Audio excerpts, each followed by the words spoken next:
नमस्कार. रामकृष्ण हरी. वेळ तुमची, साथ आमची, कमी खर्चाची, शेती फायद्याची. SD ॲग्रिकल्चर ट्रीटमेंट या यूट्यूब चॅनलवरती आपलं सहर्ष स्वागत. सध्या या पावसाळी वातावरणामध्ये आणि त्याचबरोबर आत्ताचा जो टोमॅटो बाजारभाव हा कमी प्रमाणात झाल्यामुळं किंवा त्याचे बाजारभाव कमी झाल्यामुळं बरेच शेतकऱ्यांनी आपल्या चालू प्लॉटांकडे बरंचसं दुर्लक्ष केलं.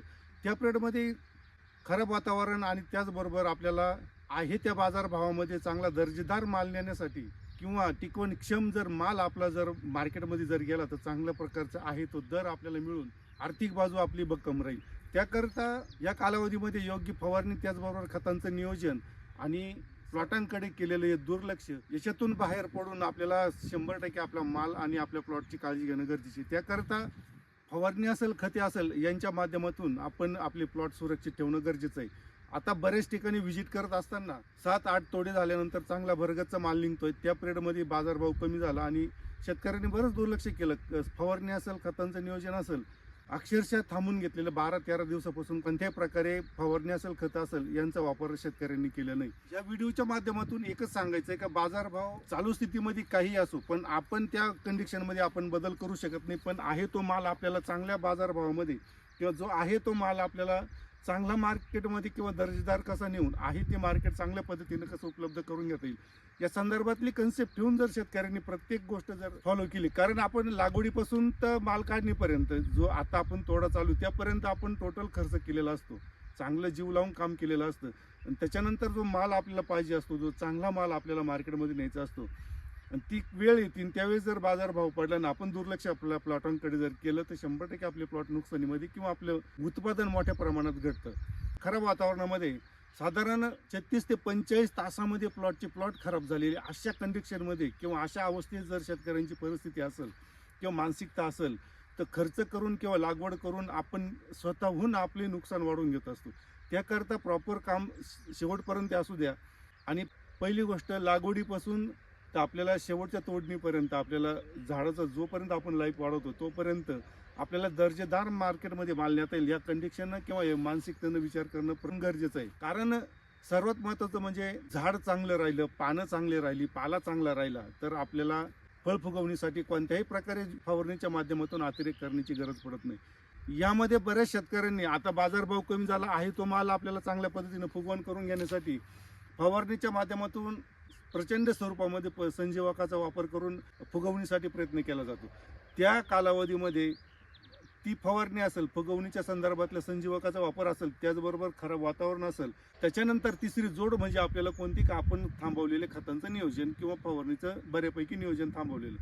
या सगळ्या तिन्हींचा जेव्हा एकत्र कार्यक्रम होतो त्यावेळी 100% आपला प्लॉट 45 ते 48 तासामध्ये खराब झाल्याशिवाय राहत नाही ह्या वातावरणामध्ये. त्याकरता आपल्याला कंटिन्यू काम करत राहणं हा आपल्याला बेस्ट पर्याय आहे, जेणेकरून आहे तो फळ आपल्याला चांगला पाला टिकून किंवा चांगली पत्ती राहून किंवा चांगलं पानं राहून शेंडा चालू कंडिशनमध्ये ठेवून आपल्याला आहे तो माल फुगून घेणं गरजेचं आहे. याच्यामध्ये आपल्याला सर्वात महत्त्वाचं म्हणजे या क्रिटिकल कंडिशनमध्ये पानं टिकवण्यासाठी खूप खर्चच केले पाहिजे असं अजिबात नाही. त्याकरता आपल्याला सर्वसाधारण फवारण्या जरी व्यवस्थित ठेवल्या कंटिन्यू तरीही आपला झाडाचा पाला चांगल्या पद्धतीने टिकून राहील किंवा त्याच्यावरती कोणत्याही प्रकारचा रोगाचा अटॅक होणार नाही याची पण काळजी आपल्याला घेणं गरजेचे. त्याकरता काही फवारणी असेल, त्याचबरोबर खतांचं नियोजन करत असताना पण आपल्याला सर्वात महत्त्वाचं म्हणजे आपल्याला फळाची फुगवण करण्यासाठी फवारणीपेक्षा खतांचं व्यवस्थापन जर प्रॉपर राहिलं तर पानं पण खराब होतील किंवा कोणत्या प्रकारे आपल्या प्लॉटवरती रोगाचा प्रादुर्भाव होत नाही, जे सर्वात महत्त्वाची गोष्ट आहे. साधं गणित आहे, उपाशी राहून जर काम केलं तर आपल्याला स्ट्रेस लवकर येतो. त्याच पद्धतीनं झाडाला उपाशी ठेवून त्याच्याकडनं जर चांगल्या मालाची जर तुम्ही अपेक्षा करत असाल 100% झाड स्ट्रेसमध्ये जाऊन ते रोगाला बळी पडतं. हा सर्वात महत्त्वाचा मुद्दा आहे. त्याच्याकरता आपल्याला काही फवारणी आणि काही खतांचे डोस कशा पद्धतीने नियोजन करून आपले प्लॉट चांगल्या पद्धतीनं राहतील या संदर्भातली माहिती आपण या व्हिडिओच्या माध्यमातून बघणार आहोत.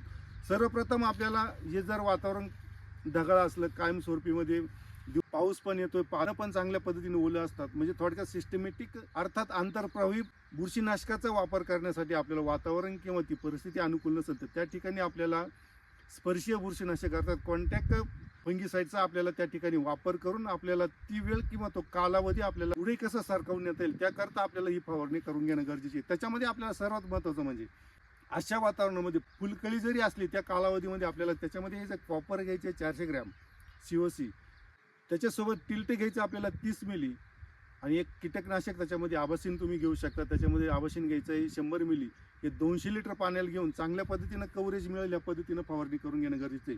आपल्याला हे पान प्रत्येक ओलं झालं पाहिजे याची काळजी करून घ्या. जरी पानं जरी थोडेफार ओले असले पण फवारणी करणं गरजेचं आहे, तरी स्प्रे करून मोकळं व्हा. थोडेफार 20-30% जरी आपल्याला फुलांचं ड्रॉपिंग झालं तरी चालेल, प्रॉब्लेम नाही. पण आहे तो माल किंवा आहे ते पानं आपल्याला टिकवले तर 100% आपल्याला आहे त्या मालाला आपल्याला फुगवणीसाठी पाला गरजेचा असणार आहे किंवा ती पानं गरजेची असणार आहे. त्याकरता ही फवारणी अतिशय महत्त्वाची आहे. त्याच्यानंतर दुसरी फवारणी आपल्याला करून घ्यायची. त्याच्यामध्ये आपल्याला कुमानियल घ्यायचे, सर्वात चांगलं काम करणारं कुमानियल. ते कुमानियल घ्यायचे 500 मिली. त्याच्यामध्ये आपल्याला घ्यायचं M25 250 ग्रॅम. त्याच्यासोबत आपण पुन्हा एकदा कीटकनाशक टाकू शकतो. त्याच्यामध्ये तुम्ही रोगर असेल, रोगर 200 मिली. 200 लिटर पाण्याला घेऊन चांगल्या पद्धतीनं कव्हरेज मिळेल या पद्धतीनं फवारणी करून घ्यायची.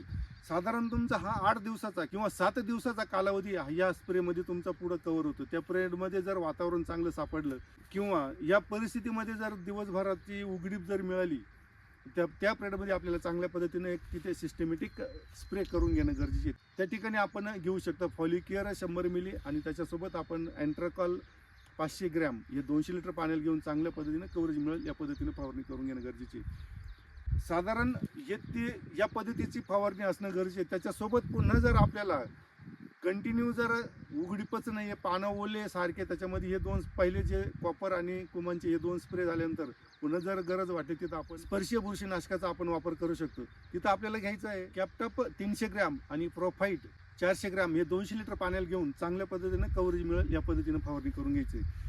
ह्या फवारणीचा सिक्वेन्स रिपीट जरी करत राहिलं तरी तुमच्या या क्रिटिकल कंडिशनमध्ये किंवा या खराब वातावरणामध्ये, ढगाळ वातावरणामध्ये पानं जरी ओली असले तरी आपल्याला कमीत कमी पानं टिकून ठेवण्यासाठी किंवा पानांवरती कोणत्याही प्रकारचा रोगाचा प्रादुर्भाव होणार नाही त्याच्यापासून सुरक्षित राहण्यासाठी तरी आपल्याला मदत होणार आहे. ही फवारणी ही काळजीपूर्वक प्रत्येक शेतकऱ्यांना समजून घेऊन जर फवारणी केली तर 100% त्याचा फायदा होईल.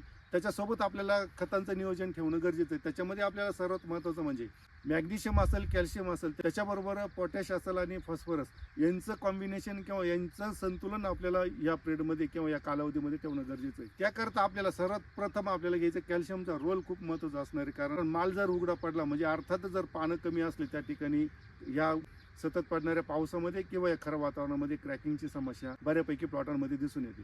त्याकरता आपल्याला घ्यायचं आहे ऑक्साईड बेस्ड कॅल्शियम घ्यायचं एकरी 3 किलो. त्याच्यासोबत आपल्याला घ्यायचं आहे मॅग्नेशियम सल्फेट घ्यायचे 7 किलो.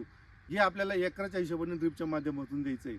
त्याच्यानंतर आपल्याला पुन्हा 6 दिवसाच्या अंतराने आपल्याला तिथे घ्यायचं आहे 0,60-20 हे 7 किलो. त्याच्यासोबत 0,050 घ्यायचं आहे 2 किलो. त्याच्यासोबत आपल्याला घ्यायचं आहे सल्फर, जे फवारणीसाठी आपण जे सल्फर वापरतो सल्फर घ्यायचे 2 किलो. हे एकरासाठी आपल्याला ड्रिपच्या माध्यमातून द्यायचं आहे.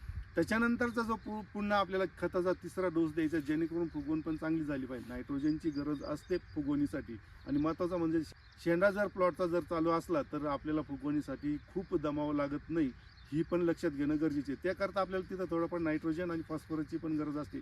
त्या ठिकाणी आपल्याला 1261 घ्यायचे 6 किलो. त्याच्यासोबत आपल्याला घ्यायचं फुलविक ॲसिड घ्यायचं 1 किलो. हे आपल्याला एकरी या ड्रिपच्या माध्यमातून द्यायचं आहे.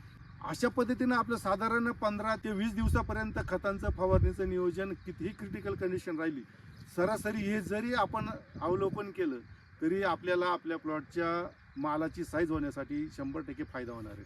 त्याकरता बाजारभाव काही असो पण आपल्याला त्या बाजारभावामध्ये आपला माल दर्जेदार कसा आपल्याला विकता येईल याची कन्सेप्ट ठेवून आपण प्लॉटची काळजी घेणं गरजेचं आहे. या ठिकाणी टनेज आणि क्वालिटी यांचा विचार करून जर शेतकऱ्यांनी आपल्या प्लॉटकडे जर लक्ष दिलं तर 100% आपल्याला आर्थिक नुकसान होणार नाही, हे शाश्वत खरं आहे. सर्वात महत्त्वाचा एक मुद्दा सांगायचा राहिला, खतं देत असताना जरी पाऊस असलाही, आता हे झिमझिम पाऊस चालू आहे त्याच्यामध्ये पेपरवरनं पाणी वगळून सरीमध्ये येतं, परिणामी तिथं पाणी खूप वाटतं. पण अक्षरशः जर पेपर उघडून बघितलं तर खाली बऱ्यापैकी पाण्याचा स्ट्रेस जाणवतो. जमिनीच्या प्रकारानुसार हे प्रत्येक शेतकऱ्यांना बघून घेणं गरजेचं आहे.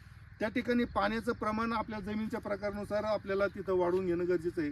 खतं देत असताना झिमझिम पाऊस जरी असला तर खताच्या डोसेच्या ठरलेलं खताच्या डोसातलं अंतर हे बिलकुल कमी करू नका किंवा थांबवू नका.